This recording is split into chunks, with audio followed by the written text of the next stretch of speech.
Welcome back to Chats with Jack. I am Jack Talcott.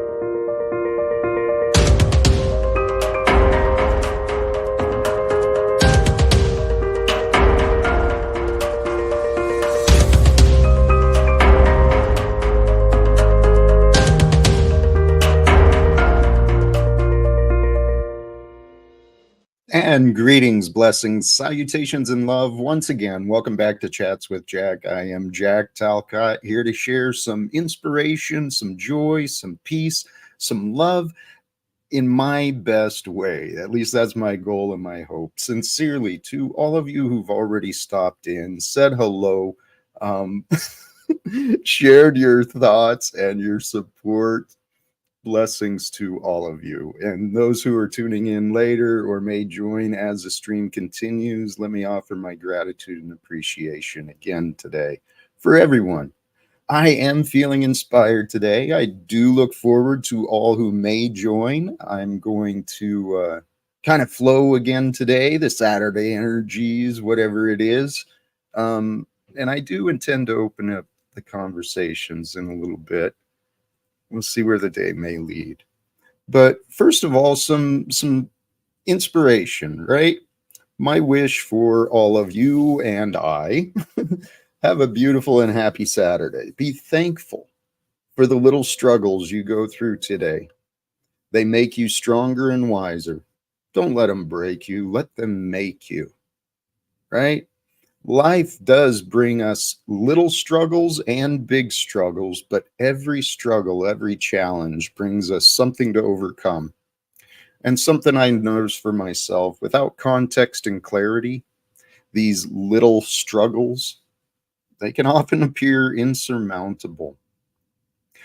A thankful heart allows the daily challenges of life to reward the world with a greater version of you. So stay strong to grow wise, and become wise to stay strong. Becoming wise to stay strong. That's kind of the underlying message of what the topic today is. Finding peace of mind. Peace of mind that I found for myself. I was reflecting on this earlier. What could I offer? What could I offer that might be helpful? How did I find this peace of mind in the same world, in the same world of wars and corruption and oppression and all the crime and all the anger? How did I find peace of mind in the midst of chaos? Honestly, for myself, it became my goal.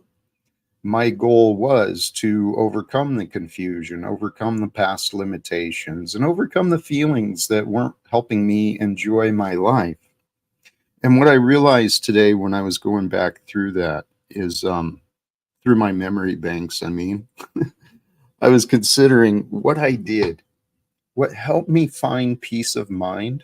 And I encourage you, start this game for yourself. Try to get clarity. Find out what things mean, specifically words and ideas. Get your own meaning within yourself of what things mean. And then with that clarity, you can have a better idea of what is and is not important to you. I found peace of mind through definitions. The definitions and the meanings, they gave me more clarity. And as I started delving into the practices of meditation, after I started down my recovery from alcoholism, I started down this road of meditation and trying to understand. I didn't understand what people were doing when they said they were meditating. They're just sitting there. Well, if you're just sitting there, you're not getting shit done. And if you're not getting stuff done, well, you're not living the way you're supposed to live. That was my old ways of thinking. Until I got more clarity. What is it they were receiving in those moments of peace? What is that? Where they're not moving, what is that? Well, peace. What is peace? Peace is simply the absence of conflicts. It's the absence of resistance. It's the absence of distortions, chaos, confusion. In this land of duality that we exist in, you know, between birth and death, we're alive. uh, Everything is temporary, everything is transitory, at least from our own perspectives. So the idea of this realm of duality we live in, where everything is polarity, masculine, feminine, good, evil, light, dark, hot, cold, up, down. I mean, it's just, to know one, it's best to know its reflection, its opposite, because through the knowing of the two, then you find more details in the nature of it, such as hot and cold are temperature, right? We know that. But where is the line between hot and cold? And can something be hot and cold at the same time? They can. It's all based on perspectives. So, what I found for myself, defining peace, meditation, figuring out what that was, meditation, a meditative mind, is simply a mind at peace. And a mind at peace is available through you and me and everyone else all day long if we allow it. If we train ourselves to have a mind at peace and we detach away from the old ways, the ways of the world. Because the ways of the world has everyone competing and fighting against each other, working hard and saving and planning, conspiring. So for myself and what I want to share today is some ideas for you. The idea of giving yourself permission to find the definition, your own experience of peace of mind. And just like bad memories, just like painful memories, you know, those betrayals or that time that person really, really hurt us, you know, those things can become anchor points in our mind, and then they're carried around with us all the time. So can the good. The good memories can replace the tragic ones, the painful ones. We can make the good memories the basis of who we are. It all comes down to perspective. And what I found is that this life we're living, it really is, it's kind of a create your own reality. You get to believe whatever you want. So accept responsibility. Do you want to believe the things that you believe? Do you want to do the things that you are doing? Do you want to be the version of you that you've been? If you don't, if you don't want to be that version, make the choice. Redefine yourself. Get some clarity within your mind of what is and is not important to you. In this realm of perspective, where everything is like reflections and projections through the mind of consciousness, the mind of awareness, the infinite mind of consciousness, and the infinite mind of awareness, it's available to you and it's available to me. Many of the religions call that God, right? So God, the intelligence of God, the power of God is available to you, it's available to me, beyond our beliefs of our identity. And if you can allow your identity of who you think you are to be set aside, well, then you can be one with who you really are, which is in the present time, outside of the opinions, outside of the judgment. What I found for myself that helped me, getting clarity of mind, realizing that I want to be absent of conflicts. I want to be absent of fears and worries and regrets. I don't like living that way. So finding within myself, what was that? No. Finding within myself the strength, the courage, the willingness to empower my will over my old will.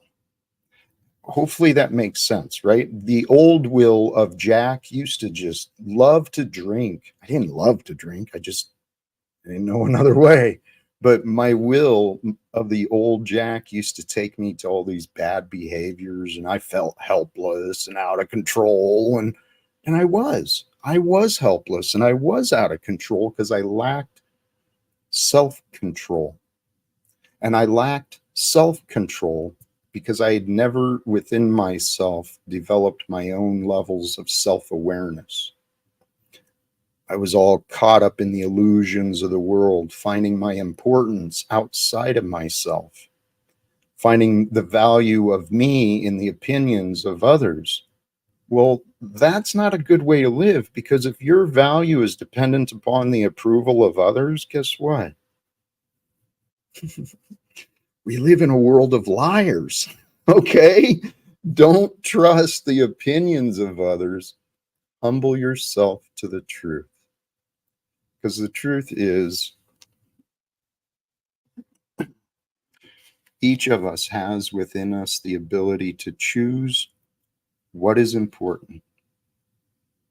What is important to you? If you don't have clarity on what is important to you, for you to be, not for you to get, not for you to receive from others, but what is important for you to be. For me, for a long time in my life, I'd always had within myself, I've always had within myself a decent moral foundation. I didn't believe in stealing. I didn't believe in hurting people. I tried to treat people right. The one I forgot to treat right, though, was me. The guy in the mirror, I never saw the value of the guy in the mirror unless he was showing others that he had value. Um, I encourage you to go within yourself, find within yourself the goal, right? Find the value and imagine the value. How much better your life could be if you were peace of mind. You went through the day with a calm mind, more grounded, more confident, more present, right? More aware. Imagine all the things you could accomplish through that, and make that inner peace, that peace of mind, make that important to you. The other thing to consider as you go through your day and the self evaluation is what is relevant. I was considering earlier, right, these ideas of important and relevant. What we think is real is usually important to us, and what we think is important is definitely real to us. But what is relevant? What is actually relevant to us beyond right now?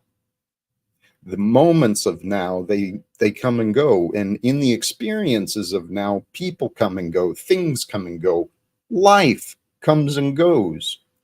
So what is relevant to you and what is important to you? I hope it's the same thing that I found to be relevant and important to me.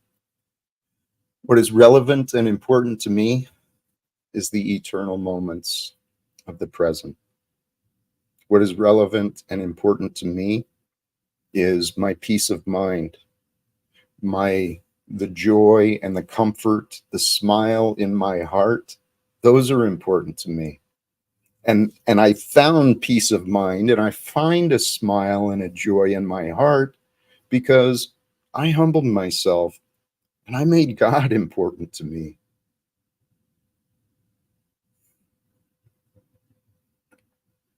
My days really are I spend the time, my home has become like a sanctuary or a monastery. The majority of the time, the house is silent. Well, much of the time, the house is silent. Even when there is noise, my mind drifts off into prayer, meditation. I go within. And I tell you what, it's the only way I want to live anymore. And I encourage you, find the goal within yourself, create the goal within yourself, believe in yourself that you can, and you can have peace of mind within you. Another thing I was considering, right? We're all on our own individual paths of development into the characters who we become, into the occupations, into the interactions, into our life experiences. Every one of us is on our own unique adventure. But this human experience that we're all sharing at this time, a couple of things. I've said this before. We are living at an incredible time of history. I mean, just the basic facts of the technological advancements, the communication advancements, the worldwide logistics, transportations. We have unified the world together more so than any other times in recorded history. That alone shows how unique and amazing this time of life really is. But back to the idea that we're all on our own individual developments. Somehow, some way, all of these stories of humanity, they all come together to reveal the progression and development of society, politics, economics, nations, religions. There's a huge, magical, amazing story of humanity that's been developed here on Earth, and we are all a part of it today. So I want you to consider that maybe, and I don't know who I'm speaking to, but I am speaking to myself and other reflections of me. Every one of us, we're all here for a greater purpose. And that greater purpose is not you. It's not me. My purpose of living here is not for me. It's for others. And what I found in myself, this was something I heard from someone else. Your story could hold the key to unlock someone else's prison. I know that for myself. And that's kind of how I ended up on this path I'm on, is I realized what I had learned and what I'd been able to overcome through, my past weight. For those who don't know my past, I think I was about 65, 70 pounds heavier than I am now. I mean, I was kind of out of shape and overweight, and I've overcome severe drinking problems. And I know what helped me. I don't know if it'll help you, but I know that if I share my stories and if the right person hears of someone else succeeding, that it can become an inspiration for them. And so don't be afraid to share your stories. Don't be afraid to share your triumphs, your lessons. Those stories, we're all experiencing different stories. And I've met a lot of people, man. And there's a lot of tragic stories, man. There's a lot of heroes. And there's a lot of people who've been through some messed up things. So along those lines, right? What is important? What is relevant? For you to have peace of mind like I found, what really is important is how we treat each other.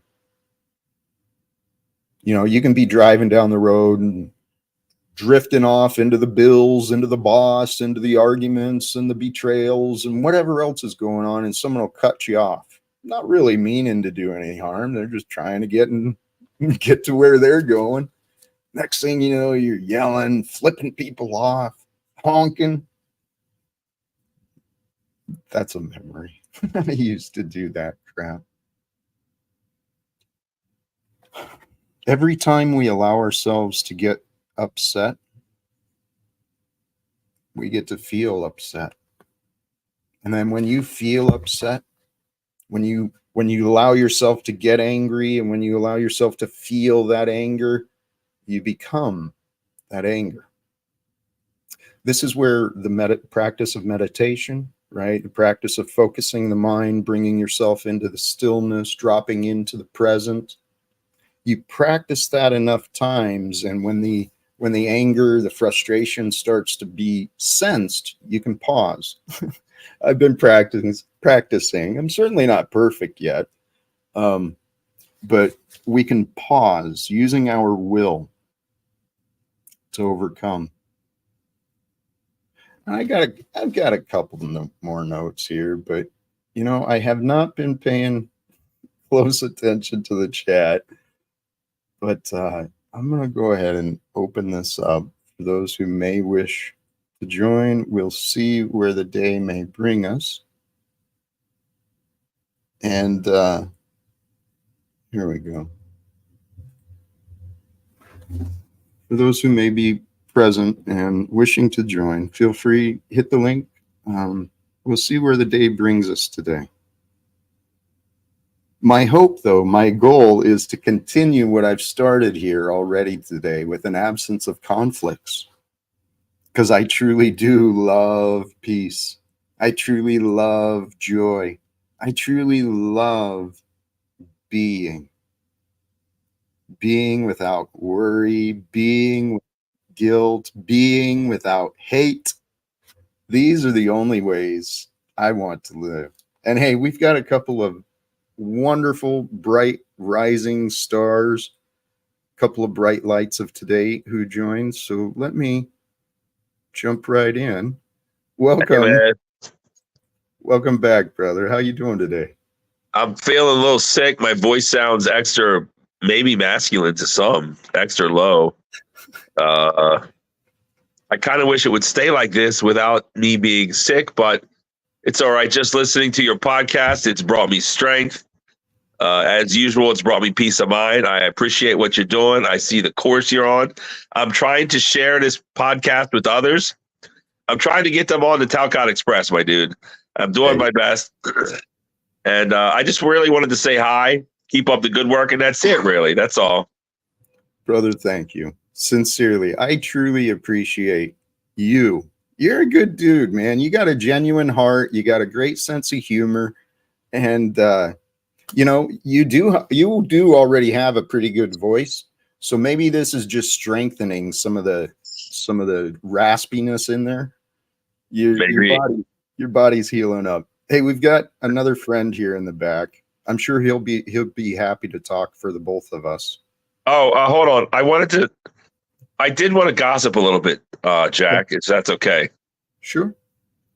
I don't want to mention her name, but you know who she is.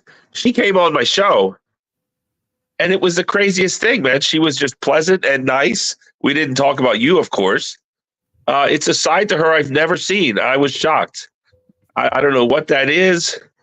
I felt like I had a duty to disclose to you. I didn't want you to feel like I was cheating on you or something. You know what I mean?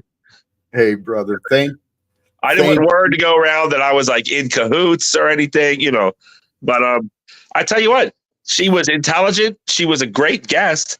She stayed on topic.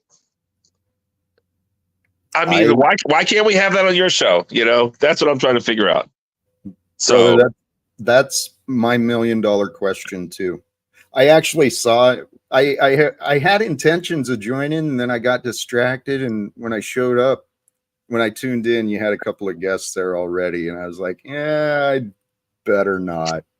Yeah, I know that feeling. The other one though, I felt for you because, well, let me get back to what you said. Well, yeah, there was another controversial figure at the same time. Yeah. They did great on my show, honestly.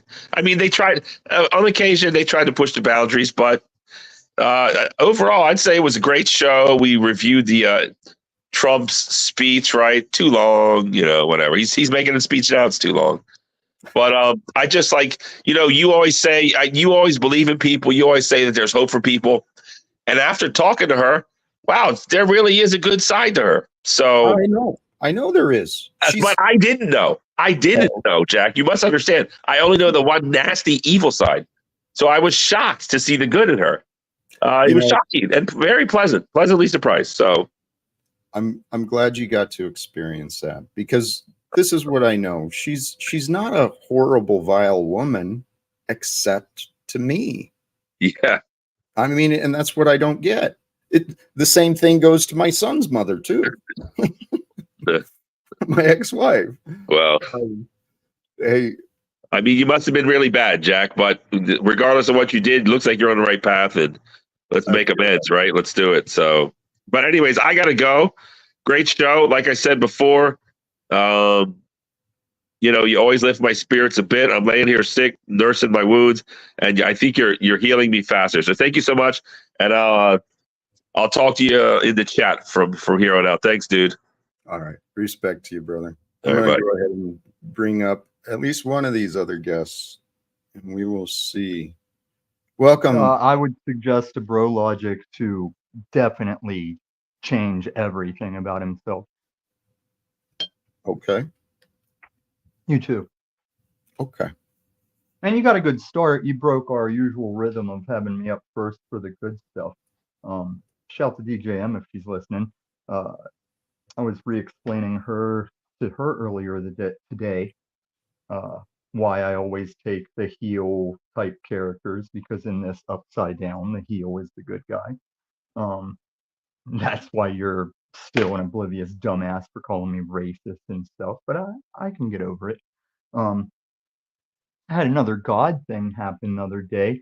I know you only stop by my show long enough to say peace to the chat and the panel, and then you leave. But on my last show, before it got me my third strike, I was bitching about Paul and Slave trying to swipe my discontent thing. And God knew I was mad. So he actually gave me a real story that now I'm the guy that a tattoo-faced killer has befriended and confides in. And he actually blew me away. Like, he gave me a GoPro. I've always wanted a GoPro to use for my channel or for whatever, and he gave me a GoPro, and he was aggressively intent on wanting my extra Bible for it. And I hope he stops by tomorrow. He's supposed to stop by so we can try and get him a phone. And like Flow State says, fuck your homeless guy, Tom. They're just scamming you. But he's not. He lets me say nigger already too. He's black with tattooed face, tattooed chest. He gets the nigger thing. Congratulations. And you don't even get the nigger thing. Well, I don't appreciate the word, because I know many people find it offensive. Right. But in your typical fashion, I've explained to you in this community many times but Tom, and I bet you can't repeat it. Tom, here's the thing. When we don't, the repetitive name use. Well, what do we call riddle someone? me this, Jack. How come one of the best interactions I ever had with Lindsay Smith is what's got her blocking me now? Is it because she's a coward and a liar? I don't know. Hey, Tom, please. Let me. You're not worth the content I get. I come here every time offering you. I love you, Tom. Welcome, Wildheart. How you doing, man? Browns boy. Good to see you. Snafu, you're very... I'm what? I'm striking midlife bro logic right now with the crew, but what's going on, Talcott? Why do you want to have so many enemies around you? They're enemies of God, Jack. If you stand for what? God, wait. You would not be supporting satanic fucks. Snafu. Wait. Jack. What I tried asking Talcott. Tom. I tried asking.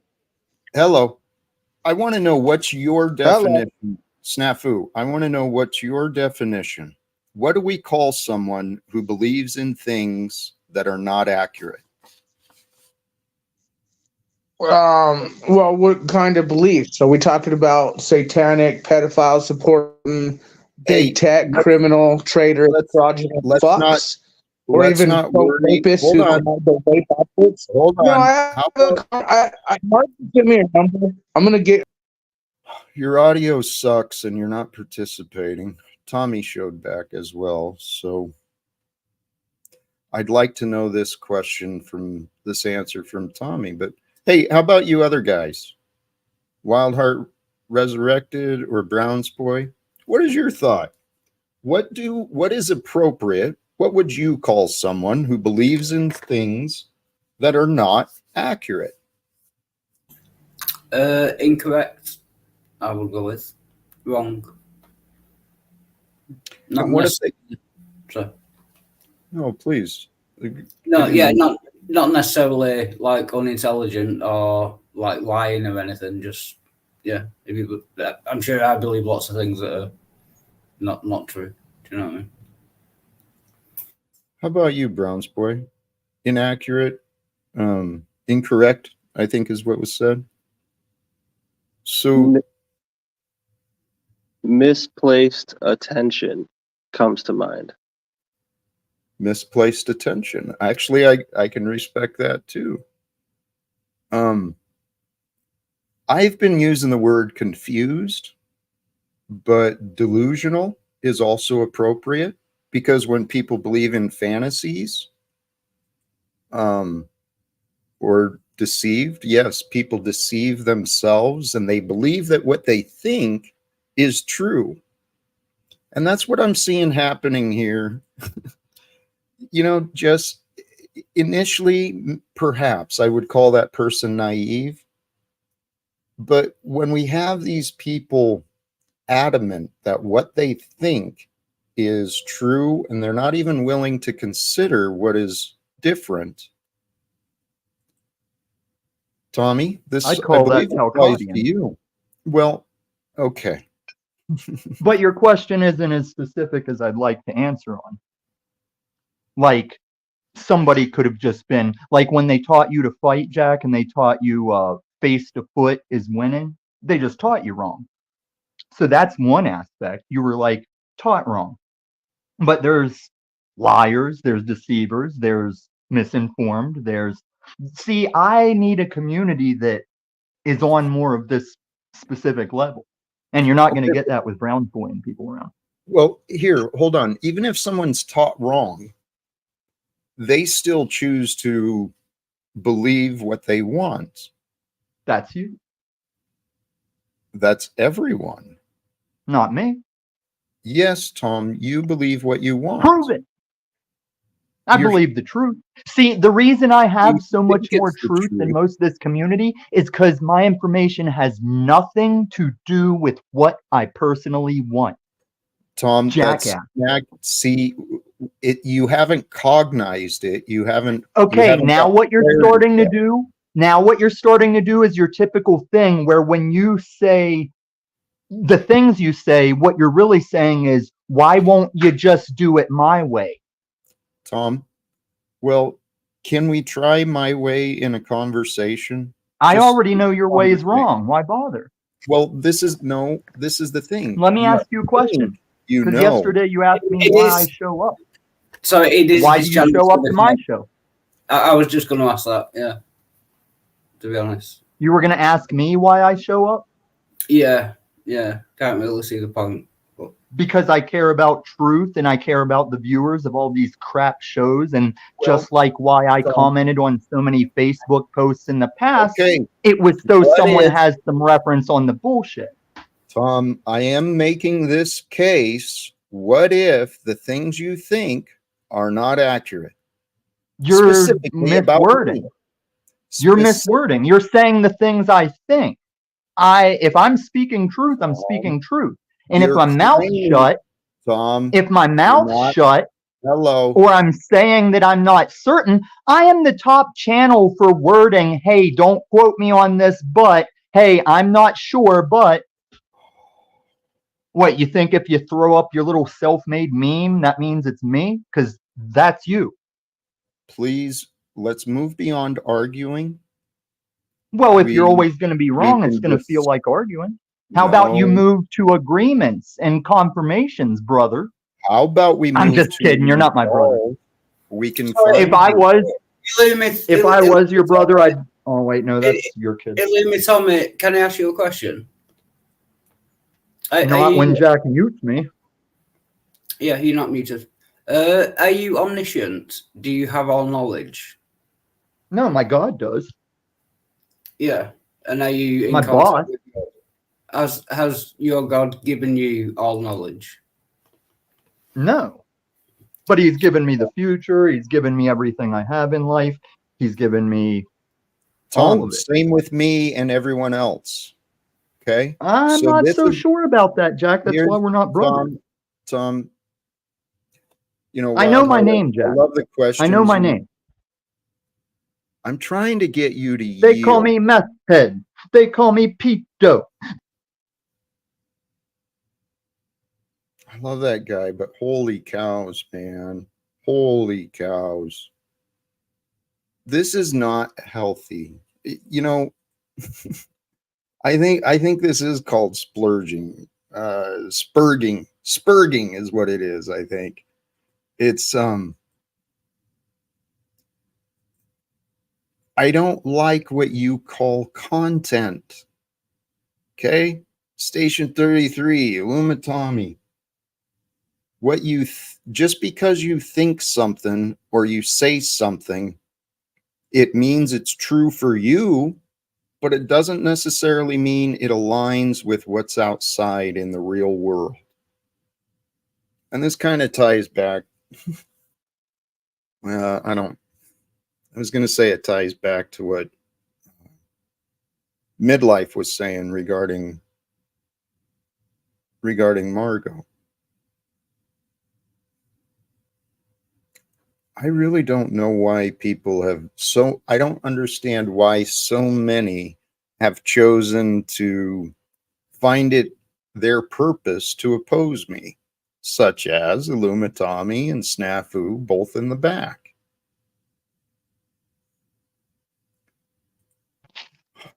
Where does our resolve? I don't oppose you, Jack. You don't support me. I support truth, and I'm trying to help you. How are okay? Okay. You might think you're trying to help me, but continually telling me I'm wrong, continually telling. Well, I'll explain why if you don't backstage me. Because to answer the chatters when they say, why do you act like you know it all if you don't? I only speak when I know, and if I don't, I'll address that I'm speculating. I'm the only channel in this stupid community that does that. Tom, that's not Jack. true, because Paul says the same damn thing, dude. You no, two he are doesn't. just alike. You two no, are we're just not alike, faggot. Yep, I'm gonna come to Spokane just for that. Alike. You two are cut from the same cloth, Tommy. You, Paul, and Snafu. You're all the same. So am I. But yet we're all different too. I just don't get the point. Why come on someone's channel that you obviously like dislike and then just don't watch? Do you know what I mean? There's plenty of channels on YouTube. Just watch something else. You know, thank you. No. And as for me, I guess, you know what? That same advice applies to me. If I don't enjoy it, I need to stop allowing it up. So, Tommy, I'm not going to bring you up again. Snafu, I'm not bringing you up again either. Have a good day, guys. How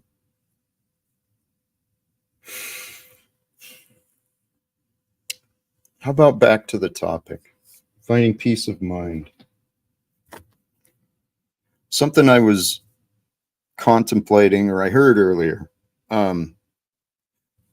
In life, we've really got two choices.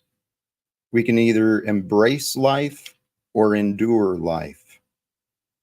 The world we were born into wants everyone to focus on not just surviving, but also competition and consumption and production. And the world we were born into has some kind of backwards values. It seems pretty clear. And I spent most of my life trying to endure. trying to endure the pain, trying to endure the heartache, trying to endure the lack of self-worth that I had felt in myself. And what I finally humbled myself, making a choice, giving myself permission to feel better, setting the goal to find peace within myself, I chose to embrace life. Because life really is an incredible gift. You know, Snafu,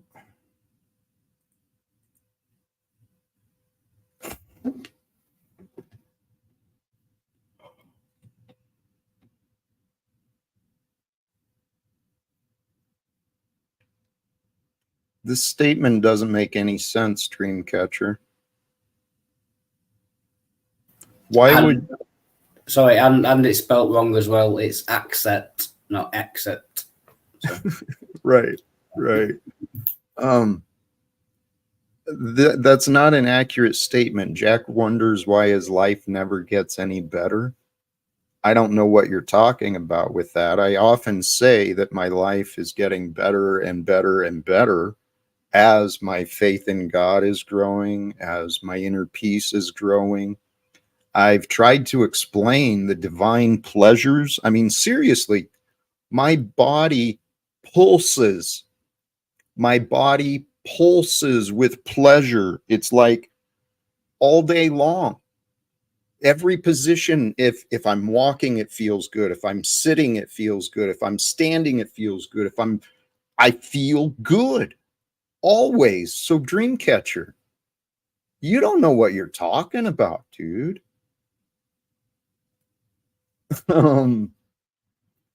You're partially right. It is impossible to advance in life when you can't accept the truth and humble yourself.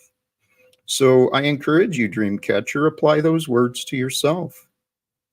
Humble yourself to the truth and accept that you have an incredible opportunity to learn from a man who's been blessed with opportunities to learn. I'm not charging anyone anything. I'm not begging for money or donations. I'm here freely sharing of myself and, you know, the wisdom I've gained. I've invested I've invested substantial amounts of money, time, and energy into learning and growing into what I know.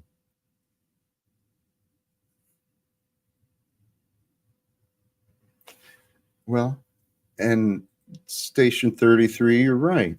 Charging, you can hardly give wisdom away in a world that doesn't care about wisdom. You can't give peace. You can't force people to share the peace and the joy that you feel. I've been trying to share my peace and joy with you and everyone, including people I really love.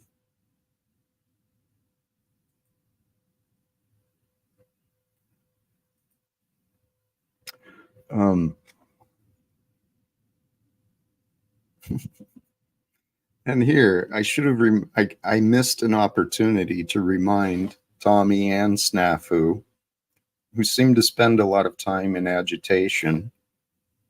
Every minute we allow ourselves to feel upset, we deny ourselves 60 seconds of joy. Tommy, I already said I'm not bringing you back. And I've seen your nonsense in the chat too, so you know how to reach me.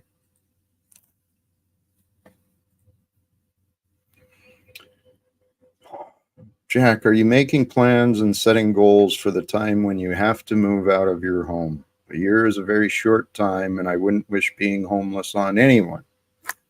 Hey, real adult, don't you even worry about it, okay? You clearly expect, you know, you have no hope or faith in me and my success, so don't you worry about it.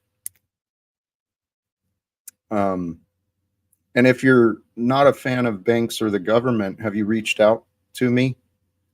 Have you inquired any ideas of what we can do to confront the banks or the government? Or are you just focused on you and, want to make sure everyone else has plans for failure?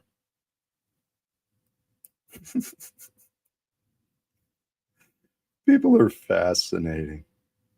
People are fascinating. And this is what I've gotten to experience for several years too.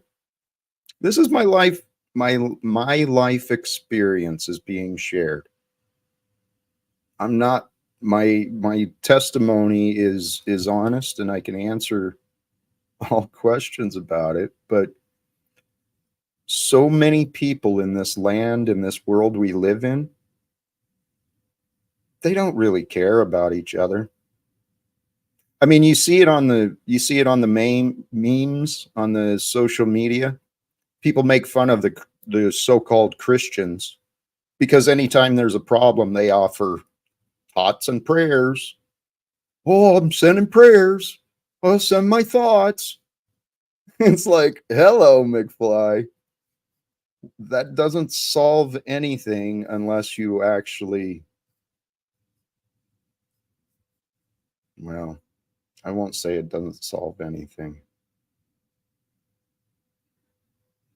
Because in the end, what I've come to realize, really the only thing that matters is the present moment.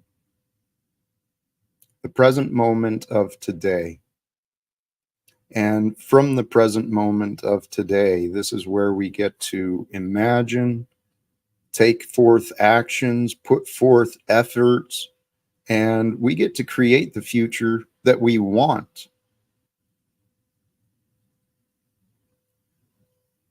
If we don't get clarity on what we want, we're going to receive what others tell us.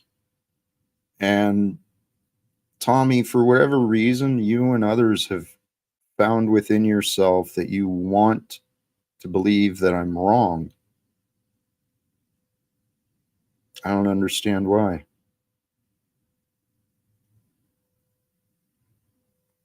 I really don't understand why. Again, I know I'm a bit slow, but I don't understand why so many people seem to like come on and are in the side chat, just like spouting kind of hate, and just don't watch. Just stop watching. You're stressing yourself out. You're making yourself angry, and you're not doing. Just watch something else. Do you know what I mean? I don't get it. I don't know if they can. There's something that moves us. Everyone who's tuned in now and tuned in later, there's greater orders and greater purpose that brings us to every moment of life. What we do with every moment of life, we get to choose. And what I've chosen to do with the rest of my life, it's right there, right?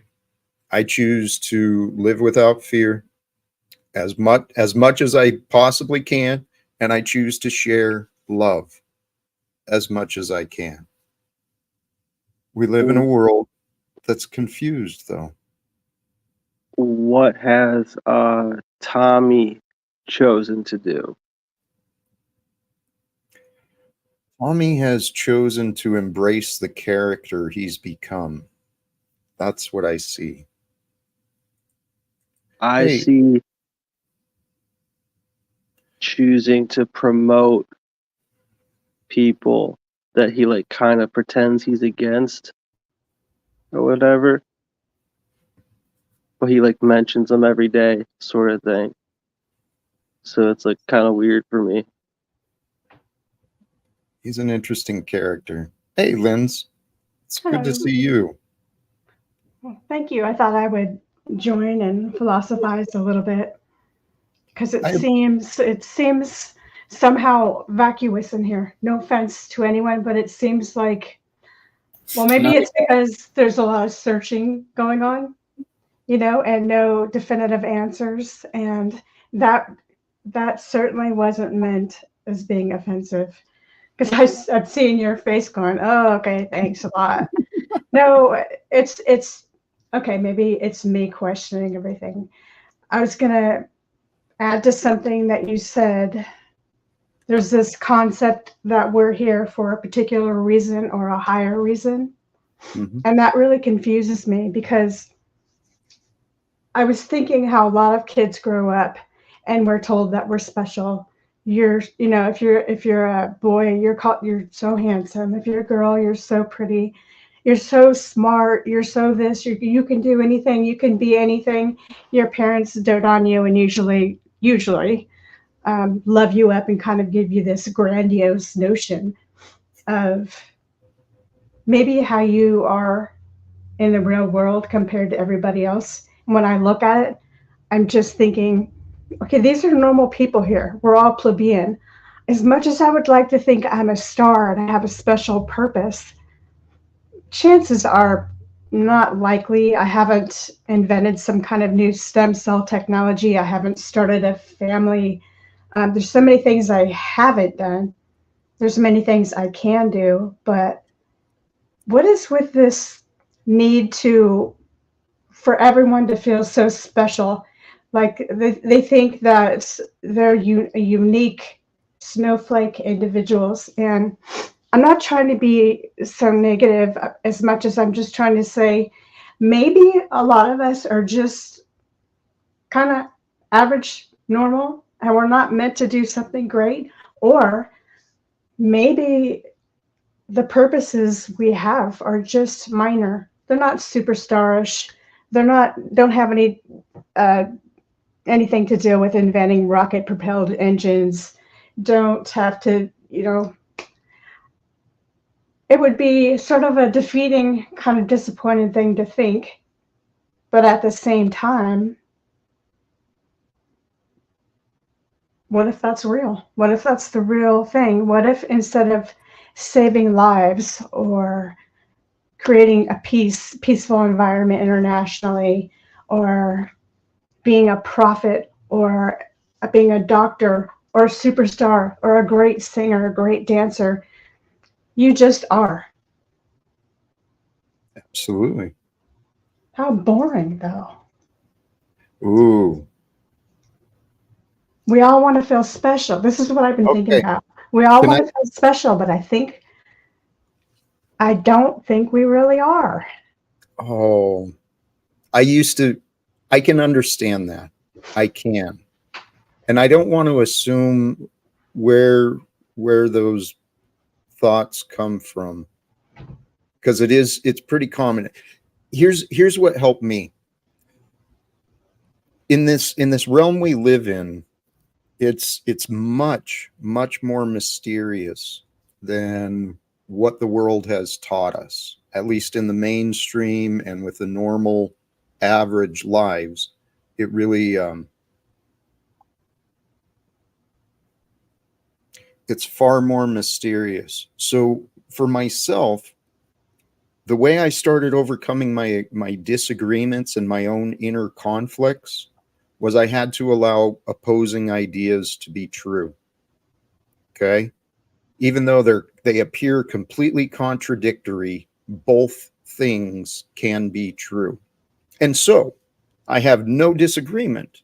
Some of our paths, I believe, are to play these roles, just an ordinary, housekeeper or whatever, what might be considered a smaller life. But even in these smaller lives, there's moments of influence where we're inspiring others. We're doing just the right thing at the right time that transforms someone else. And that other person may be here not for such a small and ordinary purpose, but they may be here for something great.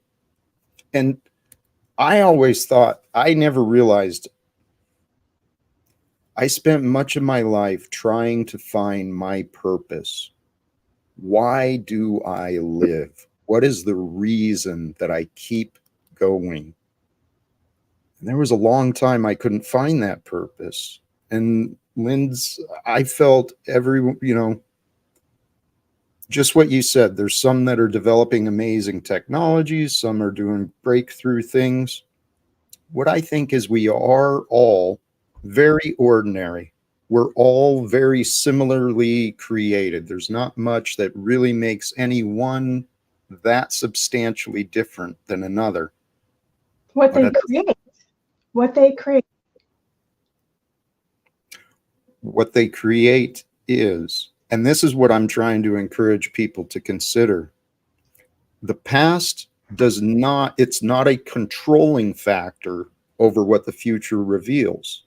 The past could have been preparation for today. And what if there is a divine purpose for everyone gathering? And my idea is to try and encourage people to realize there may be an unrealized potential. There may be a greater aspiration or a greater purpose that would just transform your way of being into loving life. That's kind of what's happened with me. And I'm here online often. I do hope that people will listen to what I say, but I'm not trying to claim myself to be anything special. I believe my life, my past experiences has allowed me to learn a lot of different things. And I believe particularly my story may hold the keys to help unlock some others' prisons. What if it was just to help one person? Would that be satisfactory to you? I won't stop at just one. I'll continue my efforts and continue to try and grow. But the way I found peace in myself working towards these crazy goals is I don't control the results. I control what I do. I control what efforts I take. I control the directions I take, and I control how much I push, how hard I push. I call it God, the universe, reality. It reveals the results. Lynn's, from everything I've heard and I have been seeking, I've been seeking to find inspiration in the world because my world got dark. What's that? Oh, nothing. Nothing. Here, I have. Go ahead, or else you forget your thought. Please, just the last part. I've been seeking inspiration, and what I feel for myself is I'm the same as all of you. I'm the same as Luma Tommy, Snafu, Paul. I'm the same as Margot. We're just different versions of a human story that's experiencing this time on Earth together. And I believe truly that there is a great awakening happening all around the world. More and more people they're going through their own dark nights of the soul. They're going through losing their own foundation of what the world means. And many people are realizing within themselves that maybe the priorities they found for themselves in the past weren't the best, right? The priorities of, I've admitted mine. I used to try to keep myself small, right? Out of the light and out of trouble, out of any attention. Now you love trouble. Well, I'm just kidding. my union experience developed me into that. Because in some way I was paid by the union to yell at the bosses. That was a fun job. Being an advocate really, and telling the truth really has a price. If you think you're the only one who does that and doesn't have any friends, no. You're not. You're not. And that's the price it comes with. You lose people. It causes you to feel disconnected, maybe lonely. but you've maintained your integrity. Congratulations, clap, clap, clap. When I say you, I mean in general. You've maintained your integrity, which is something most people don't or can't, I don't know, do. Mhm. But like you said, with diametrically opposed things, you tell the truth and you're pretty much effed too. So these absolutes absolutely confuse me. And then there was one other thing that you said, okay, you were talking about diametrically opposed things and that both are true.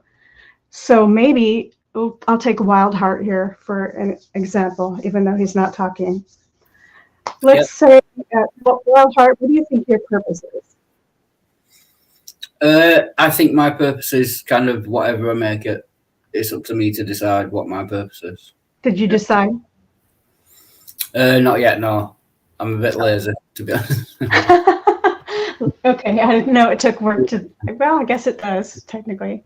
Okay, let's say he decides his purpose is simply to love people. We'll keep it real simple, because a lot of people say that's the reason why we're living. This is not a nihilistic thing. This is all we're here to do, is to love each other. So that's a nice concept and everything, but what is opposed to that? Hate. So he has to hate people in order to love?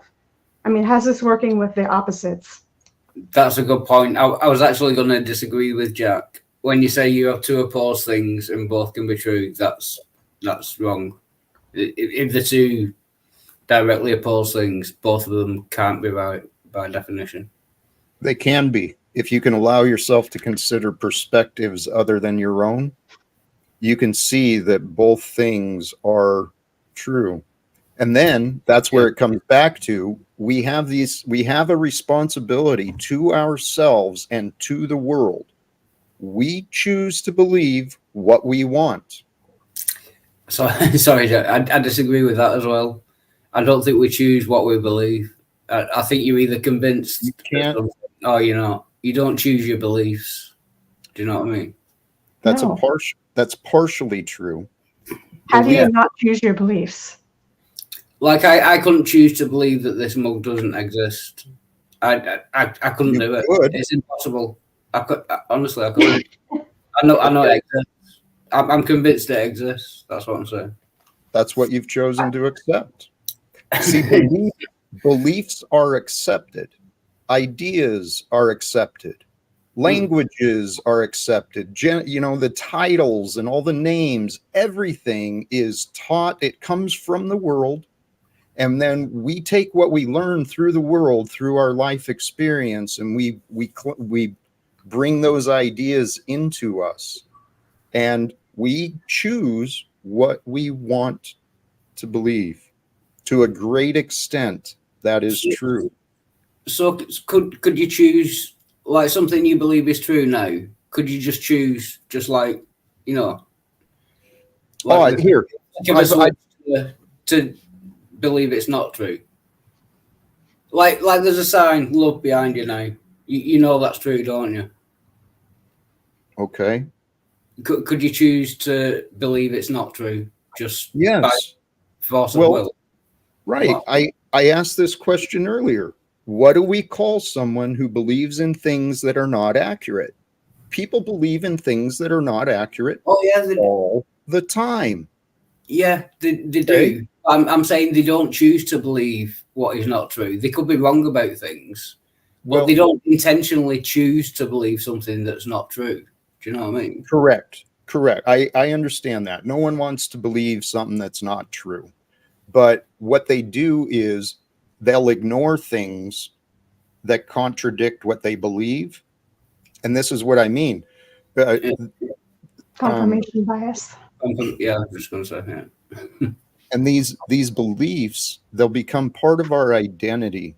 And people will become attached to their identity, the identity of who they think they are. And who they think they are is usually based upon the beliefs they wanted to believe, whether it's a religion, whether it's a political affiliation, whatever. There's who you think you are, and then there's who other people think you are. And maybe there's some truth in both of them. I don't know. Maybe that's how the diametrically opposed things idea can work. Oh wow. Maybe it's just a language thing. Yeah. I just don't think you can like just choose what you believe. You're either convinced something's true or you're not. You know what I Right. Well, for example, if you don't believe in hell for whatever reason, Yeah. if you think it's a man-made concept, Yeah. you could be right. You could be wrong.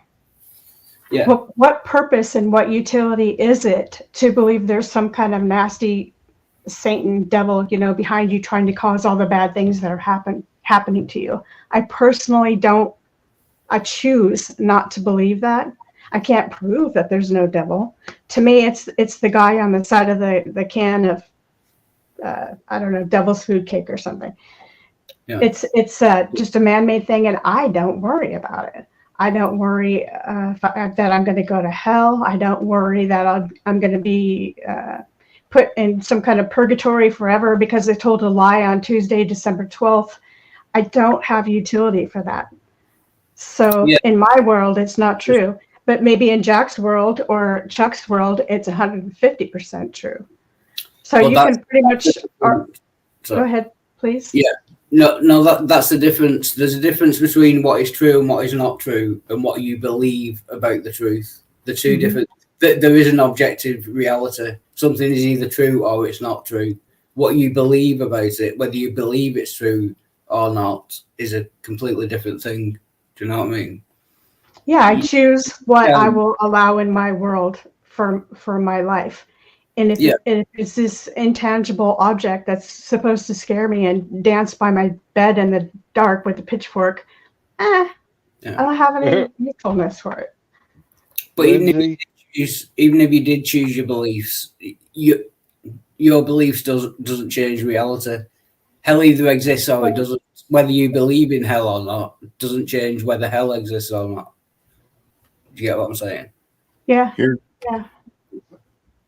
I kind of want to give Chuck a chance, but I just wanted to answer Lindsay's question was all, and then I'll leave.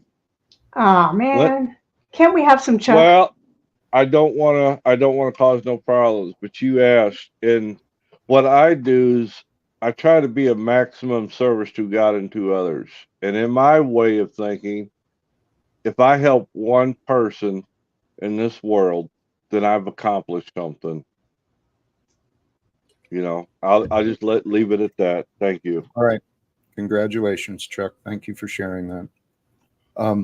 Hey, I wanted to get back to that topic of hell and the devil. In my own search for answers, I looked into a lot of the older discussions, philosophies on God and these ideas. Here's what I suspect. Well, there's been a lot of misinterpretations of a lot of things, not only from the past, but also in the modern day. People don't know. They just think they know. What I think I know is that hell is an experience. Hell is the absence of hope, of love, of safety, of comfort.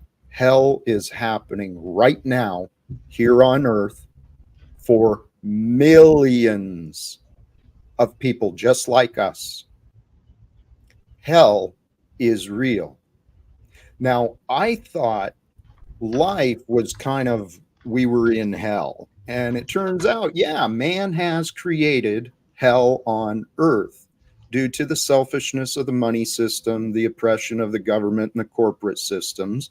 We've got fascism and economic wage slavery all around the world that everyone thinks is just fine.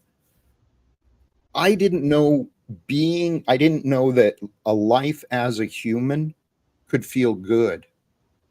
I had no clue that there was so much pleasure to be found within the body without, sex or drugs or whatever, other people. I'm convinced these bodies, for those who choose to walk with love, who humble themselves to the way demonstrated, taught by Jesus, for those who live that way, I believe these bodies are angel suits. We're perfectly designed to punish ourselves within for the projections and the labels and the opinions we cast out on the world. We bring ourselves self-punishment. And Lynn, what you were saying, I agree with you. There's no reason to make yourself live in hell because of a lie told, 12 years ago.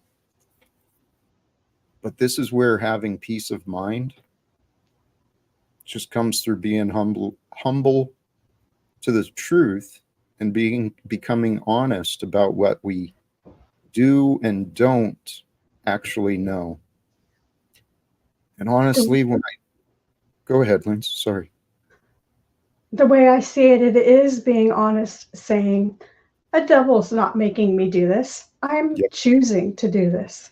Agreed. So I don't see it as literally this figure that you see on the can of cake or the box of cake, or that you see in books, and it's this malicious looking red being with a big nose and horns and that kind of thing. I just don't think that exists. And I think it's actually a cop-out. I think it's a way to blame something else for the bad things that we or I or you do. And how are you supposed to fix something if you can't define the problem? Because you've already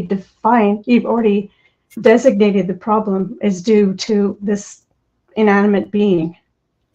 How are you supposed to improve after that? I agree completely that many of the religions have used this character and pointed at for a place to blame. And I've seen other people, in my opinion, my perception of what they're saying, I've seen a lot of people blaming God for the problems of the world too. Yeah, true. I don't blame, but I credit God, the creator, for all things. And I trust that all things have a perspective of good to them. So rather than pointing to a character, go ahead, Wyatt. Yeah, I was just going to say, if you credit God with all things, you've got to credit him with all the bad things as well. All the Oh no. I've said that before. It's written in the Bible. God creates the good and the evil. We are the ones who just said it isn't logical. You just told Jack, when Jack says the equal and opposite is also true too in this life. And then you disagreed with him that the two things can exist at one time, but then you just made his point. Anyway, I said to Dream in chat that he or she wanted what's his name, Tommy, to come back up on screen because apparently we're boring, or I am, and they want the topic brought back to the original one that you started.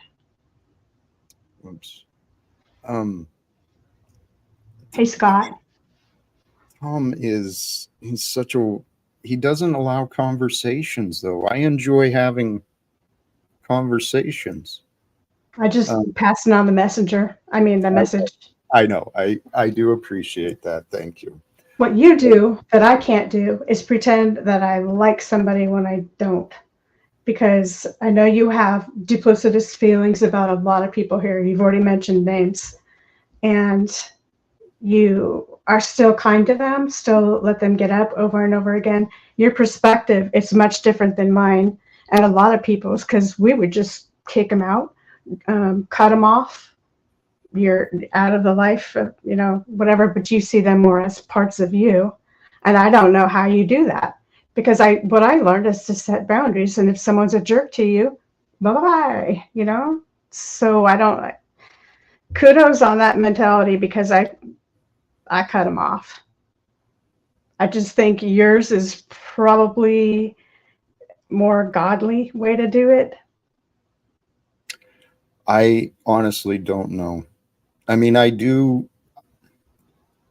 found I feel better when I get past my dislike.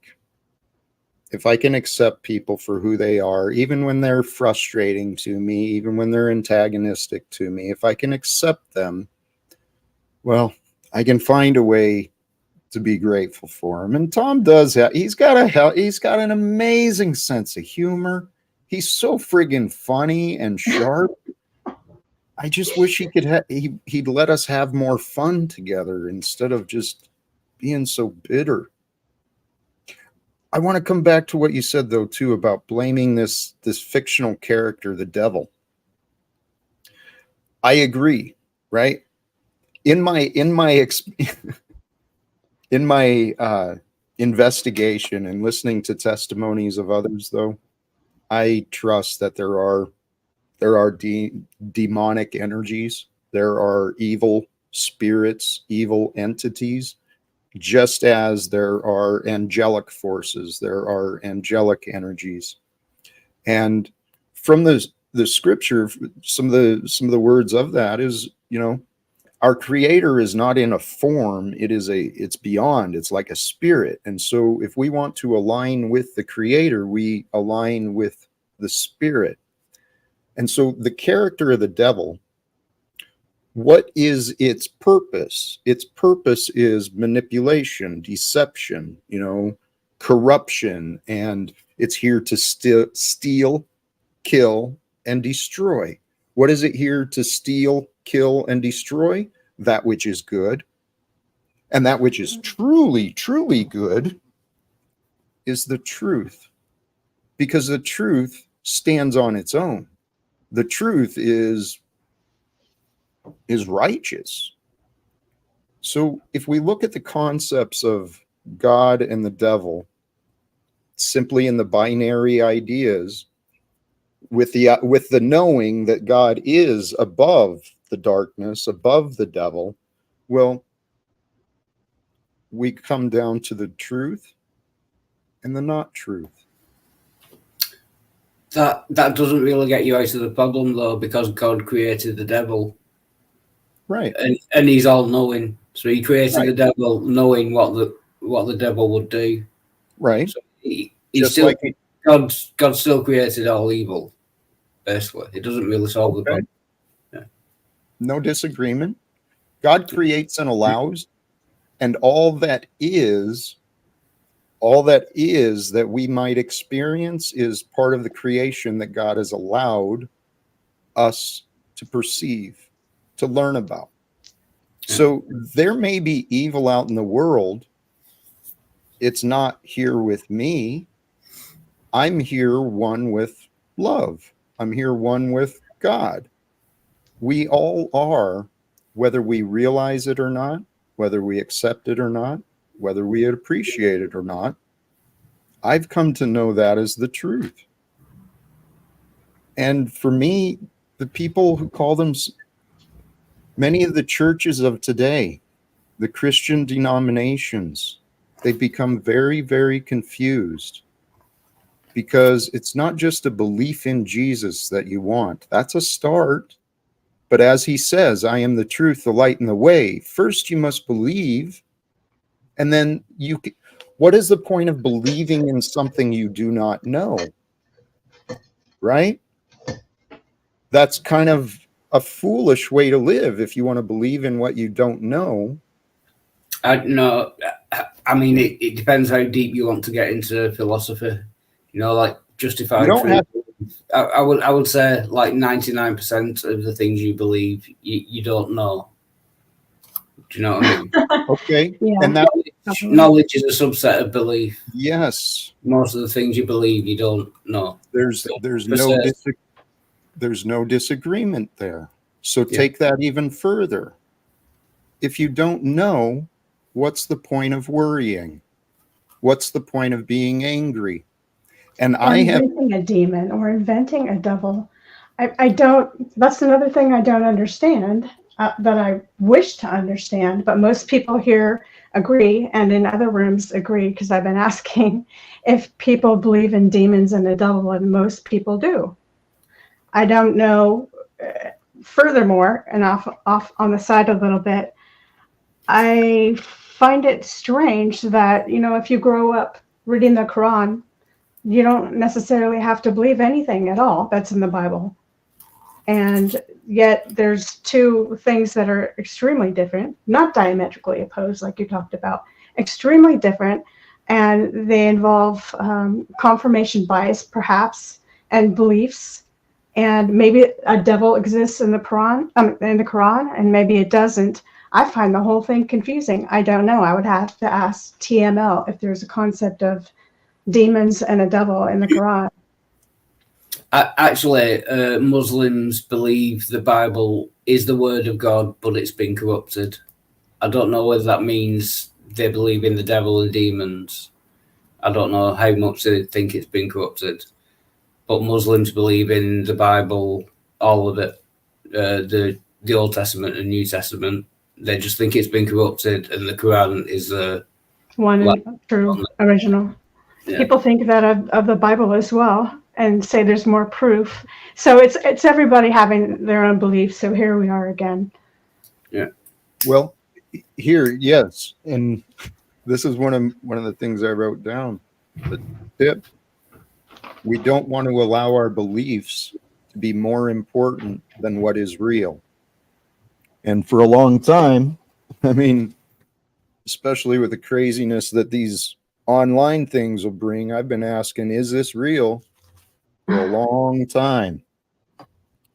The only thing that we can know to be real for us is the moment, how we're feeling and what we're thinking. And most people aren't paying attention to the moment. They're paying attention to their memories or their beliefs, or we live in a world of distraction. I mean, it's been the conditioning of the world. This could even be considered distraction. This could be. Because the reality is, as we're tuned in and we're tuned in to hear, those of us participating in the conversation and those tuning in from their lives, it's a distraction from the life we could be living. We could be off hiking, gardening, creating, doing anything, learning. God, that's depressing. We're supposed to be doing all these things. I'm supposed to be cleaning and washing windows. And I'm here, it's true. But it's still interesting to me. It's still interesting. But saying that would mean that everything was a distraction. No matter what you do, it's a distraction. It can be. You could be here. I'm sure that any one given time, there's a bunch of stuff that we could do that's probably better or needed. I don't know. Lindsay, I'm glad you brought that up, because when I started working on my own practice of mindfulness, as I was becoming more aware, self-aware, and more driven, once I got some goals that I actually wanted to achieve and I believed in myself, anytime I'm doing something, in the back of my mind, I regularly ask myself, what else could I be doing? What else? Is there something more important? Is there a better value exchange for my time and energy right now? And what answer do you give yourself? It depends. I mean, I've walked out of meetings. I've walked out of I've walked out of many places with the inspiration. Oh yeah, there's better things I could do. Yeah, that's more in alignment with what I was saying before, which is if you can't stand someone and they're rude to you and they're abusive in some way, telling you to F off, et cetera, I still don't understand why stay. I agree. The other side of that, for me, I am truly, I mean, I've been asking myself, why do I continue to subject myself to the people who don't like me? Tommy, Paul, Snafu, all these others. Why do I subject myself to that? I don't know if it's true, but the answer I came up with for myself is that my goal is to find a way. I know there's a key and a method to communication. And I know eventually I'll be able to change the mind of someone. And once I'm able to change the mind of someone who's chosen to oppose me, well, then maybe that'll be a step for me to reunite with my family and friends. Because that's the same thing. I don't like, maybe this is another part of it too, I've wondered, since everyone I knew pushed me away and refused to allow me any other chances, I really have a tough time doing that to others because I know how much it sucks. Yeah. That makes more sense. But that would mean if it were a parallel that you would absolutely have to have been an a-hole to them. In their minds, I was. I had to accept that. And this goes back to the opposing ideas. Then how can you sincerely apologize if you say, hey, it's in your minds? I'm sorry you guys misinterpreted this, but it's in your minds. Well, you can't say you're sorry. I can and I have, and I will again, I'll continue to apologize and acknowledge the things that I do wrong. And I hold myself to high standards, honestly. I apologize to people for things they don't even notice. But the reality is, Linz, I was not, what I'm facing is kind of what you said. My friend, I was thinking about this earlier, and I'm not putting any blame. I'm just saying what I believe is accurate. My friends and family have avoided me because they don't want to admit they were wrong. It's guilt. And admittedly, I'm kind of, I've been surprised that in all of this time, my son has not found the courage, or others haven't found the willingness to encourage him to call his dad. I mean, not to gossip and bring it up, but this is what pissed me off so much about Flow State. Calling me vindictive for trying to reunite with my son. And the only thing I'm trying to find is someone who's willing to encourage him to call his dad. I see it a little bit differently, but everyone seems to disagree with you and you get mad. I'm going to say it anyway.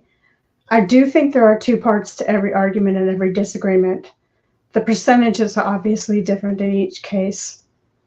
But I think as the adult, even though you're both adults technically, but the parents should be the first one to make a move. I don't know if I'm right.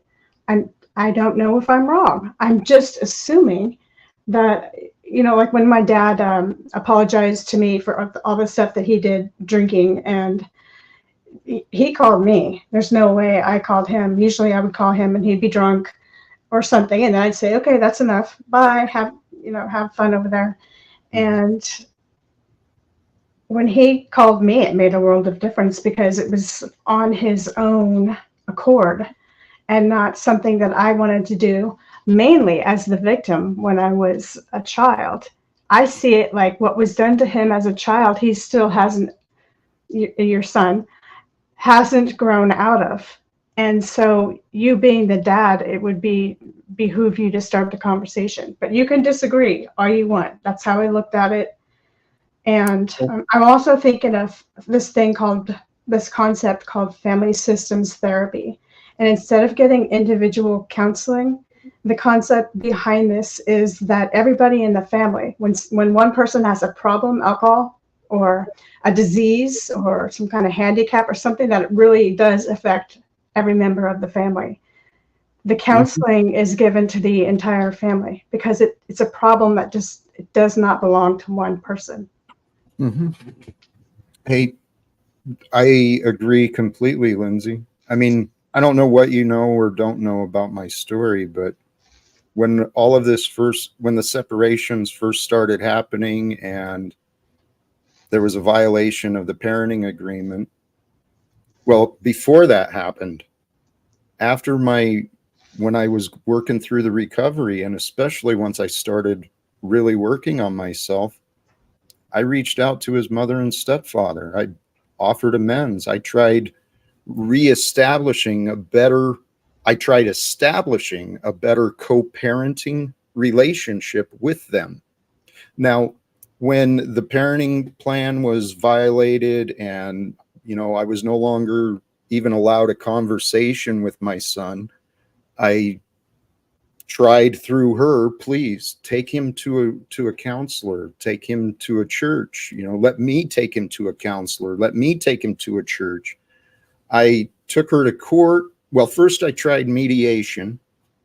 Took forever to get her to go to mediation. We agreed in mediation that she would enter him into counseling, and then she started playing more games with that. I took her to court for contempt. Well, I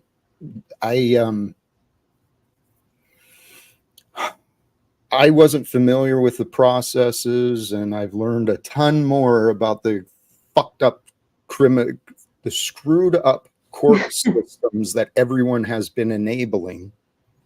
And so I've made a lot of efforts, and in the end, I actually had to allow myself to walk away, because after I heard the things they were saying about me, I didn't want to cause my son any fear. I didn't want to cause anyone any pain, and I'd never, ever harmed anyone. So obviously there's harm. He's carrying his, mental and emotional memories of which I don't know what they are. But Lindsay, I have been trying to communicate with my ex-wife, with her husband, with our son for 6 years. My numbers have been blocked. Every attempt I've made, whether it's mail, email, even my driving to their house, they've all failed. I've been ignored and rejected for a long time. So when I heard that there was that birth announcement, and I thought that might be a way to show some care towards my son, I shared it here. And people who had been here next to me for a long time wanted to use that to defame my character, because I actually care about my son, and I'm doing anything I can think of to show. He's in his 20s, or I think, or 30s. I don't know, 20s. He's 20. a man now. Why do you have to go through his stepdad and mom? I don't know how to reach him. Oh, okay. I don't know where he is. PI, private investigator. I tried that. I Okay. couldn't get people to cooperate with me, even professionals. There's the other thing I was thinking of when you were saying that, and clearly I'm not here to solve this. Yeah, no. But it's just sad. It strikes me as sad, because I also have a similar experience, because I stayed away from my dad for many years to punish him and to basically send the message that you're not good enough and I don't forgive you. It may seem harsh, but I couldn't trust him, and like I said, I cut people off that I feel are bad for me. I'm not like you, where I stay around and I figure out that I love them, and therefore I should stay and take the abuse or whatever it is. No, I'm not that good of a person. So what happened though in the interim, when my parents got divorced, I was 13, and my mom told me the worst stuff about my father, the worst stuff, how he's a creep, who he slept with. I was only 13, and I got information overload. You don't talk to a child about who your dad cheated with, and I just got way too much information. By the time she was done talking about him, I hated him worse than I already did in the first place. And hopefully, if anyone here is listening and they're going through a divorce or some kind of breakup of some kind, if you can, please leave the kids out of it. It does incredible damage, and it confuses the kids. It turns them against a parent, which may not necessarily be healthy or fair in a situation. And that's, I'm going off on a tangent right now, but never underestimate how talking about your wife, ex-wife, or your ex-husband to your kids is a bad idea. It's bad. It's abusive almost in its own way. I agree completely. And Linz, thank you for sharing that, because our stories hold the keys for someone else's prison sometimes. And you got to experience that as a youth, and I got to see the damages of that as an adult. Because, and honestly, this is part where I am a big part of my blame. I didn't know how to forgive when I didn't. It took me a long time to find forgiveness for his mother, because I blamed her for stepping out on the marriage, for destroying the family that I dreamed of having. And so She harbors anger against you too. So there's the key to your son. So she fails to let him act like an adult and make his own decisions. Everything has to be filtered through mom, and he's in his 20s. Well, the divide between him and I, that was her goal. I mean, it was clear for a number of years before it happened. She had been consistently taking more and more time from him and I together, because she had feelings about me, opinions about me. Now, what she has said to him, I have no clue. I have no clue. I don't know. I truly don't know what my son thinks or what they have been saying about me, because they've never talked to me. But I trust that this is God's plan for me. That's the way I find my own inner peace, is that regardless of what the world is, what the world does, I am here, I am me. So if I am here and I am me, how do I want to be? I want to be a man of God. I want to be a good man. And actually, it's kind of a screwed up way of seeing it, but growing up, I didn't really have the dad figure that was a healthy role model in my life growing up. So the one thing I really, really wanted to be was a good father. I obviously failed that. But I know I am not the same man that my son used to know. And I know many of the people I've spoken with. I'm kind of playing a father role in some people's lives. So, hey, Wizard Tree, please. I'm not sure what your concern is about me talking about my life online. I actually don't have anyone I trust that I can speak with privately either. That's an assumption that most people would think, but no, this is what I mean. I found my solace and my comfort in God because life gave me no other choices. So whether people want to learn from me and my experience is entirely up to them. People don't have to believe me. There's people who didn't believe Jesus. And I'm not saying I am Jesus. I'm certainly not. But I am, as he said, right? How can you believe in the God you can't see if you can't believe who's in front of you? And if we can't believe when someone is telling us the truth,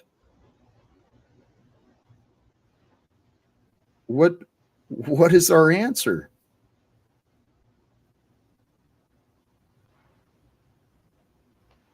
I think I've been talking too much, and I'm going to get down so other people will be maybe encouraged to come up here and talk. Hopefully. Lindsay, I love you, my friend, and I appreciate you. You've Well, got thanks, Brother Jack. you've got That's right. You've got a strength to you. It's admirable. I don't know if you feel the strength. I think you do, but And your questions, the way you inquire, I respect that about you as well. And thank you, Limbs. Thank you. We've got Illuma Tommy in the back doing something. I don't know if it's safe. Tommy, I'm not going to bring you up again, okay? You've been patient in the back, but I'm just not having it. I'm really not. Hey, please. I know you didn't mean offense, and I didn't mean offense either, Lizard Tree. Sometimes I say things and I guess I don't consider how it comes across. I didn't mean any offense. This life I found myself on, though, so far, I've had to accept the path I'm on. I actually feel the path I'm on is for a greater purpose. I think I found my greater purpose, to be honest. Hey, we've got our friend from yesterday again. Welcome back, Dawson. Something happened. Your audio or your video froze. Are you there?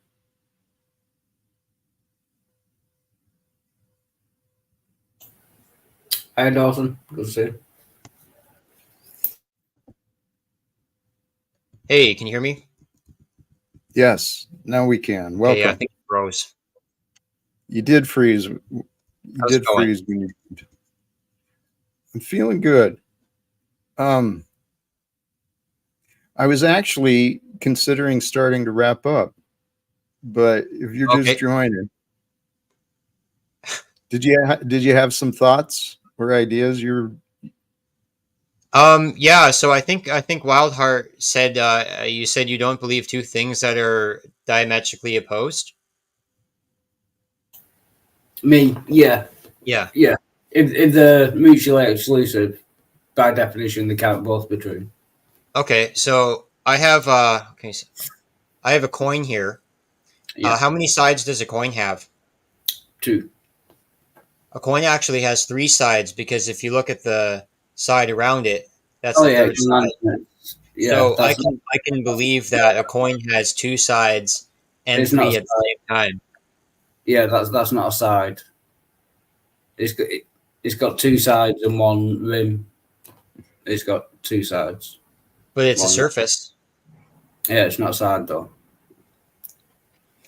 I believe that it's a side.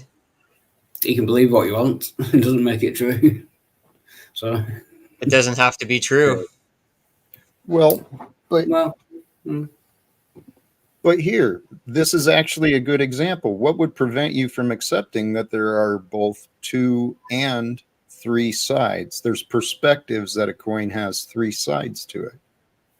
Yeah, but the perspective doesn't make it true. What people believe about something doesn't okay, change what's actually true. Are you the all-knowing? No. I'm just so it's your subjective view that dismisses the perspectives of others. Do you see that? No, I'm saying something is either true or not true, and what people believe about it makes no difference to whether it's true or not. It doesn't change the fact of the matter. Including for you. So if there's 3 sides to a coin, there's 3 sides to a coin, and you're wrong if you only think there's 2. No, if I believe there's 3 sides to a coin and there are only 2 sides to a coin, then there are only 2 sides to a coin. It doesn't matter what I believe about it. It doesn't matter what anyone believes about it. If there were no minds in the universe, there would still be 2 sides to a coin. It doesn't matter what people believe about the fact. It doesn't change the fact. The coin would be the coin. The descriptions. Ooh, actually, it's the descriptions that the ego mind argues about. We spend so much times, especially on these panels. I think I froze there. We spend a lot of time in our lives arguing over words, arguing over definitions.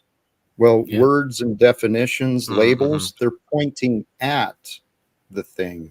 So the coin will be, right? Even if it's not called a coin, that material object will be Yeah. Because it is. That's what I'm saying, yeah. And it doesn't matter what anyone believes about it. It doesn't change the fact of the matter. It doesn't change reality. It doesn't matter what anyone thinks about it. So I had a difficult time believing two diametrically opposed things as well. It wasn't until I was about 24, and then I read the Tao, about Taoism. So there's the Tao Te Ching book, the original audiobook, and that's when I found I was able to kind of find Zen within myself, and then I could look at two different perspectives. Can you define Zen? Zen has different definitions, but what it means to me is the ability to zoom out. So if I see if I see a mountain, I only see it from the one side when I'm looking at it. But if I can zoom out far enough, I can see the four sides. I can see like at least two sides of it, and then I can see further. And so if I can zoom out from the coin, I can somehow develop a sense of the other side. So Zen is like distance. Like if you were just on one side of the mountain, if you zoomed out into space and saw it from, you could see all sides of the mountain. So Zen is like distance, is what you're saying. It's like a type of detachment. Detachment. Mm-hmm. I might offer it different with what Dawson was describing. I think it's allowing yourself an expanded perspective, right? Allowing your mind to receive a perspective greater than. Is that where you were going with it? More or less, yeah. Okay. And for me, the idea of Zen and the Tao is there's an old saying.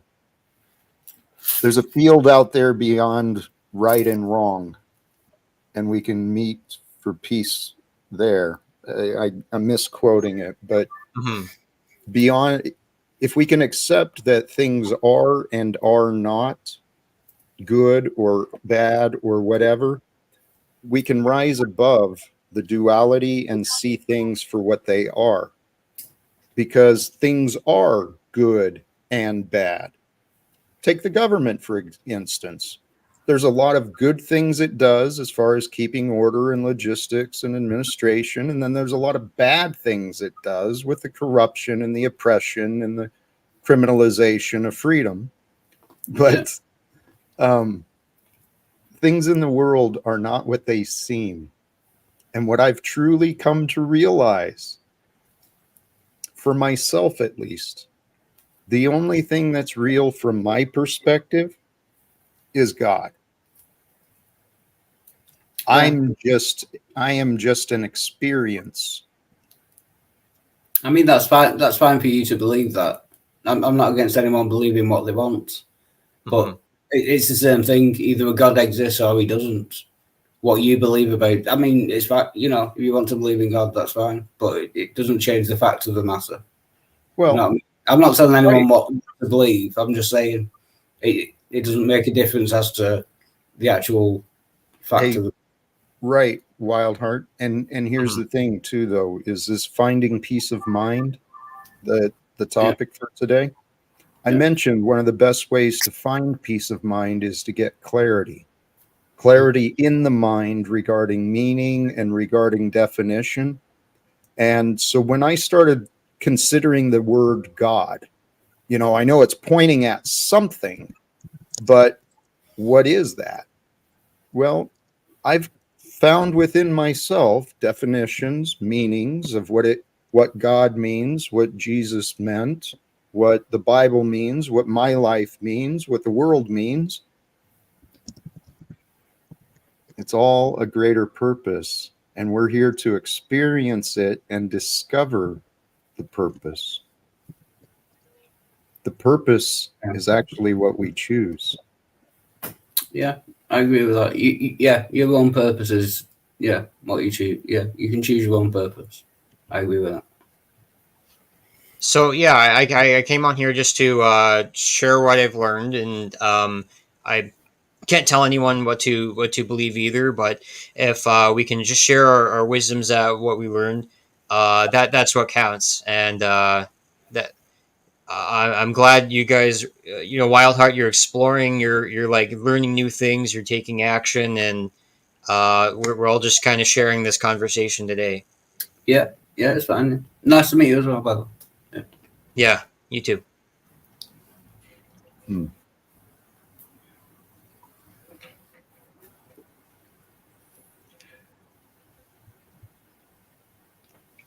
not sure where to go. I'm actually thinking, no, not because you arrived at this time, but I know I arrived a bit late. I think it's because I've become a bit too annoying. But no, not at all. Not at all. There's a reason. It happens a lot, to be fair. Well, there is a reason we're all here. And Wild Heart, I'd encourage you. I don't know what to encourage you. I just want to offer encouragement. Continue being you. Continue testing beliefs. Okay. Yeah. And I'm encouraging you specifically because I remember some resistances to the idea of God. And I encourage you to test within yourself the reason. What is the reason or the benefit behind the resistance? What is the benefit or reason behind the acceptance? I mean, with any of our beliefs. I would just slightly go against that. I don't have a resistance against God. If God exists, that's fine. And if he does, I would want to know it. I've just not had enough evidence to convince me that God does exist. It's not like I'm fighting against it. If God exists, fine. There's pretty much nothing I can do about it. And it'd be in my best interest to believe that he exists because, it would affect my behavior and that. So, yeah, it's not that I'm fighting against it or, I just want to know what to do, basically. That's actually true. There's an old adage that applied to me. I can't remember exactly how it goes, but I searched for God, found only myself, tried to discover myself, found only God. It's kind of the same. There is what I in trying to figure out who I am. I've mentioned this before. Who I am, who all of us are. We are the experience of being moment by moment by moment. So what is an experience? An experience is the perception of information external, the perception of thoughts and feelings within. So all of this information outside is simply, we know through science, all of the sight and sound and taste and all of that, it's all processed through our computer between our ears. And so the computer between our ears is a bunch of electrical signals. Through the torsion and the energies of our heart, there's magnetic signals. We're energy. We are thought forms and feelings, sensory beings. So if all I am is thoughts and feelings, I don't want to think. I just want to feel good. And that's the art of Zen. You just kind of flow, right? You allow, and you. Yeah, that's where we're different. I don't just want to feel good. I don't want to believe things just because they make me feel good. I would rather know what's true, even if it makes me feel bad. But different people. Even better is to feel good about what is true. Yeah. Mm. And it's hard to feel good about what is true if you only look for partial truths. Because if we're only looking for the good or we're only looking for the bad, well, the partial truths create total confusion. And that's why we live in a world where money and authority and celebrity, they get all the support. They get enabled. While good men and women out here struggling and, you know, trying to survive, trying to make a better world in the communities, we have people who want to oppose us. Tommy has certainly been patient back there. Hey, I think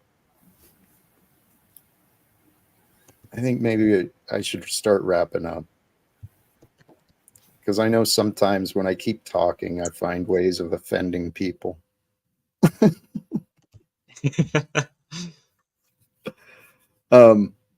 Yes. Any last thoughts from you guys? Yeah, just thanks for letting me on. Good to talk to you and everyone in the chat. Yeah, thanks a lot. All right.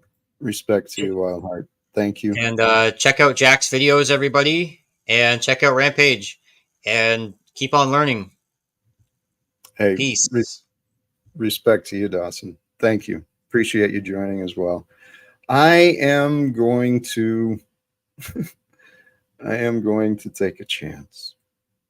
Tommy, you've been very patient. I don't mean to offer you any disrespect, and there he goes. What the heck? What the heck? Hey, see, Joseph, this is where I mean, how do I please people where there's no pleasing them? I don't know. Hey, sincerely, all who joined on the panel, in the chat, those who tuned in the present hour, in the present couple hours, or in the future time, whatever platform, sincerely, thank you.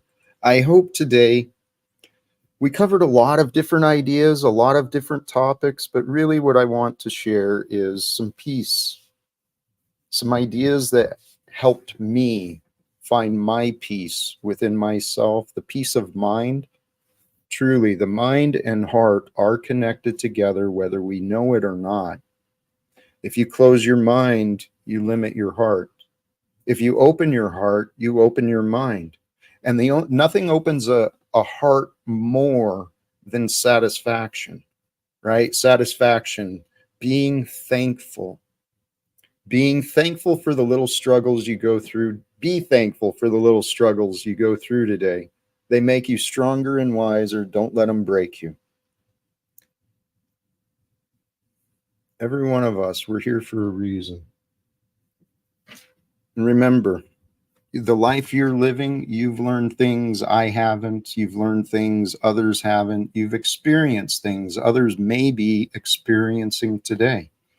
And if you can share your wisdom, if you can share your care with someone who's struggling, someone who's a little naive, someone who's a little confused, who hasn't found their way to strength or to peace, realize your story of overcoming, you may hold the key to help someone out of their own mental prison, their own emotional prison, maybe their own addiction, maybe their own abusive relationship, unhealthy patterns in life. They're real easy to pick up.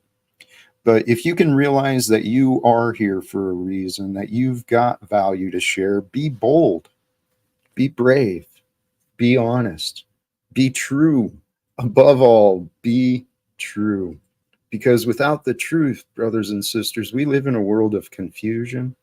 And in this world of confusion, there's wars going on.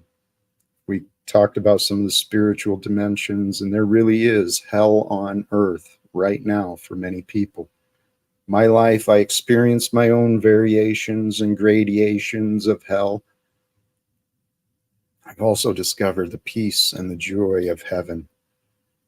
It is, well, life is what we make it. I'm going to wrap it up there. Brothers and sisters, sincerely, thank you again. Choose love, peace for everyone, and live without fear. God bless you, and God bless us all. Peace.